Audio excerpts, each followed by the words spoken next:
السلام عليكم. الوصفه ديال اليوم ديال نزلات البرد، السعال، الزكام، نقولوا حنا الرواح، الحلاقم، التهاب اللوزتين، الصدر ملي تنحسوا به الصدر تاعنا عامر ومخنوق.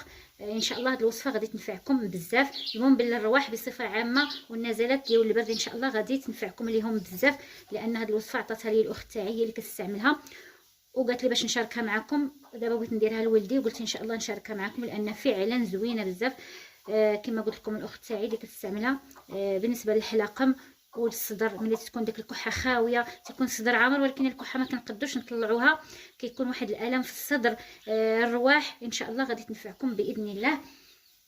عندي فيها برتقاله، نقول حنا ليمونه، وعندي فيها جوج فصوص تاع الثوم. الطريقه تاع الاستعمال كناخذ واحد الكاسرونه وكندير فيها واحد الكاس من الماء وكنحط فيه هاد الفصوص تاع الثوم من بعد ما نقيهم وتنخليهم حتى تيطيبوا مزيان حتى تيجف الماء تماما. انا كنت بغيت نحضرها وقلت بلاتي ان شاء الله نشاركها معكم.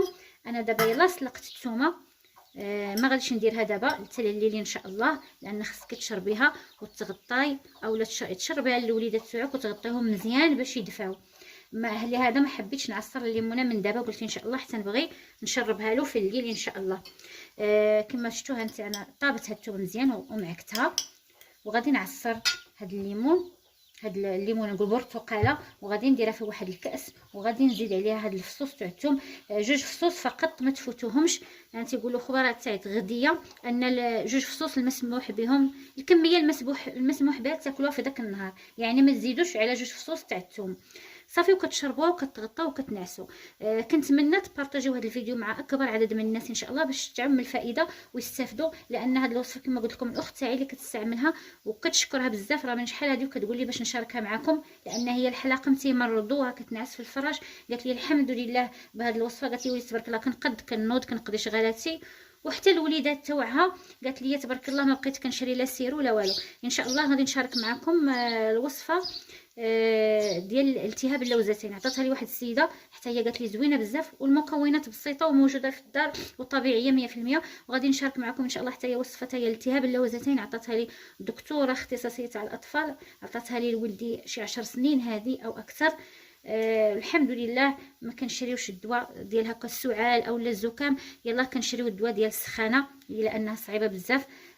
هذيك كنخاف منها، ضروري خصني ندي وليداتي عن طوب ملي كتكون فيهم السخانه. اما بحال هكا الكحه او الالتهاب اللوزتين تنقولوا الحلاقم، الحمد لله كيتعالجوا غير بهذه الوصفات الطبيعيه. وغادي نشارك معكم ان شاء الله حتى زيت ديال الثوم، حتى هو هذاك ما تيخطانيش نهائيا. شي مره كنمشي الاعوام اللهم لك الحمد ما كنشريش لولادي الدواء من الفارماسيان ما عدا الدواء السخانه. نعاود نكرر بارطاجيو هاد الفيديوهات بحال هكا باش تعم الفائده ان شاء الله، واللي عندها شي وصفه ومجرباها تشاركها معنا للافاده. هاد الوصفات اللي غادي نشارك معكم من نقولوا الصديقات تاعي المقربين والاخت تاعي اللي عطاتني هاد الوصفه. كنتمنى نكون فدتكم. اللي اول مره كيزور القناه كنتمنى انه يشترك ويفعل الجرس باش يتوصل ان شاء الله بكل جديد، وما تنسونيش من اللايك والتعليقات تاعكم وتبارطاجيو الفيديو ان شاء الله باش تعم الفائده. كنتمنى ما نكونش طولت عليكم. السلام عليكم ورحمه الله.